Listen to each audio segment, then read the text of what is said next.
যারা এই মুহূর্তে আমার সাথে রয়েছেন তাদের সাথে আলাপ করিয়ে দেবো। রয়েছেন কলকাতা স্টুডিও থেকে বিশিষ্ট অতিথি মুখ্য সচেতক ও বিজেপি বিধায়ক শঙ্কর ঘোষ। এই মুহূর্তে রয়েছেন আমাদের সাথে মোহাম্মদ তারেক রহমান, যুগ্ম সদস্য সচিব, গণ অধিকার পরিষদ আমাদের সাথে যুক্ত হবেন ঢাকা থেকে। পীযূষ মণ্ডল, প্রতিবাদী গ্রামবাসী কালিয়াচক থেকে আমাদের সঙ্গে রয়েছেন। মানস ভট্টাচার্য, লেখক আমাদের সাথে রয়েছেন। শঙ্করদা এই মুহূর্তে রয়েছেন। শঙ্করদা, এই আবেগটার বোধহয় প্রয়োজন ছিল এবং আমি নির্দিষ্টভাবে ক্ষমা প্রার্থী, কিন্তু আমি নির্দিষ্টভাবে আজকে প্রাক্তন বাম নেতার সাথে কথা বলছি। এই সেকুলার পন্থীরা বা আপনার প্রাক্তন যে দল, তাদের একটা বড় অংশ, তারা আর কতদিন এই মেকি সেকুলারিজমটা চালাবে বলুন তো? আমাদের ঘর আদৌ ঘোষ, শঙ্কর ঘোষ, ময়ূখ ঘোষ হিসেবে কতদিন ডিবেট করতে পারবো সেটা জানি না। কতদিন এটা চলবে?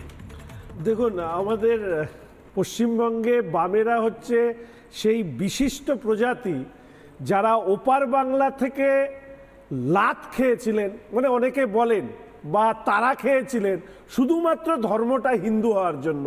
আর এপার বাংলায় এসে আজকে তারা ধর্মনিরপেক্ষতার বুলি যখন আউড়ে যাচ্ছে, আজকের দিনে দাঁড়িয়ে পশ্চিমবঙ্গে আমি এই কথা বারবার করে বলার চেষ্টা করেছি, এই 34 বছরের বাম শাসন পশ্চিমবঙ্গে যে ধর্মনিরপেক্ষতার তথাকথিত বীজ বপন করেছে, সেই বীজের মধ্যে, প্রতিটি বীজের মধ্যে হয়তো লেখা আছে যে বিকাশ রঞ্জন ভট্টাচার্য যখন গরুর মাংস খেয়ে হিন্দু ধর্মকে উপহাস করেছেন, অট্টহাসি করেছেন, বিদ্রুপ করেছেন, আবার নাকি বলেছেন কার্তিক নাকি কিসের দেবতা।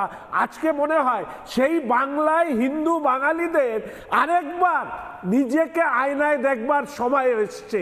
তার কারণ বাংলাদেশের যে ঘটনা প্রবাহ ঘটছে, এই ঘটনা প্রবাহের মাঝখানে দাঁড়িয়ে আমি ব্যক্তিগতভাবে মনে করি ইউনিস কিংবা বাংলাদেশকে বুঝে নেবার মতন শক্তি ভারতবর্ষের রয়েছে।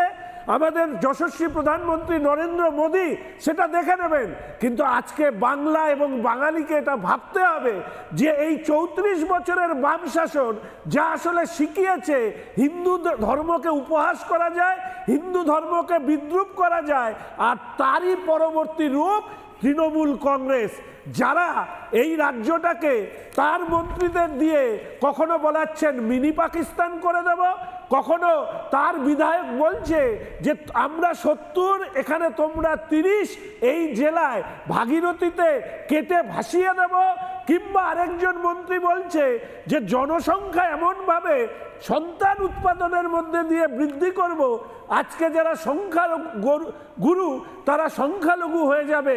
এই রকম পরিস্থিতিতে দাঁড়িয়ে বাংলাদেশ বুঝে নেবে আমার দেশের সরকার, বাংলাদেশ বুঝে নেবে এক্সটার্নাল অ্যাফেয়ার্স ডিপার্টমেন্ট, কিন্তু পশ্চিমবঙ্গের বাঙালি এখনো কি চিনতে পারবে না এই তৃণমূল কংগ্রেসকে বা বামেদের, যারা বাংলাদেশের এজেন্ট হয়ে এই পশ্চিমবঙ্গের মাটিতে লাফালাফি করছে? আমি একদম সরাসরি, যদি তারেক রহমান এই মুহূর্তে থাকেন তার কাছে যাব, কিন্তু তার কাছে যাওয়ার আগে একবার গোটা বাংলার মানুষকেও দেখাবো যেভাবে এই মুহূর্তে হিন্দুদেরকে ত্রস্ত করে রাখা হচ্ছে। মৌলানারা বলছেন সুন্নাত করে দেবেন নাকি, মৌলানারা বলছেন গরুর মাংস রাখতে হবে প্রত্যেকটি রেস্তোরাঁয়। দুটো পরপর শোনাবো, তারেক রহমানকেও শোনাবো।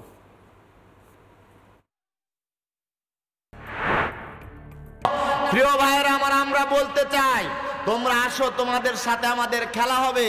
যে কয়েকটা হিন্দু মুসলমানের দেশ, কোরআনের দেশ, হাজির দেশ, হাফেজের দেশ, বক্তার দেশ, উলামায়ে কেরামের দেশ, এদেশের মধ্যে যদি আসতে চাও তোমাদেরকে সুন্নত দিয়া দিয়ে আমরা ছেড়ে দেব। কথা বলেন ঠিক কিনা?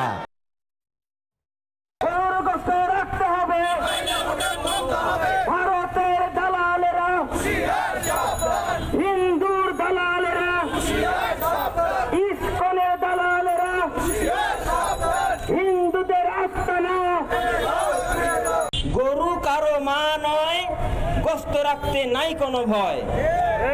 গরুর গোশত রাখতেই হবে, নইলে হোটেল বন্ধ হবে। গরুর গোশত রাখতে হবে। ভারতের দালালেরা, হিন্দুর দালালেরা, ইসকনের দালালেরা, হিন্দুদের আস্তানা। গরু কারো মা নয়, গোশত রাখতে নাই কোনো ভয়। গরুর গোশত রাখতেই হবে, নইলে হোটেল বন্ধ হবে। গরুর গোশত রাখতে হবে। ভারতের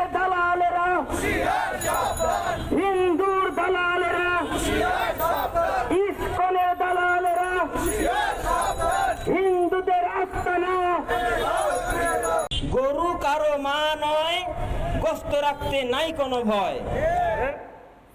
এই মুহূর্তে তারেক রহমান। নানা ধরনের কন্টেন্ট দেখার জন্য লাইক করুন, শেয়ার করুন আমাদের ফেসবুক পেজ, সাবস্ক্রাইব করুন আমাদের ইউটিউব চ্যানেল। পাশাপাশি অন্যান্য ব্রেকিং নিউজের জন্য অবশ্যই চোখ রাখুন রিপাবলিক বাংলায়।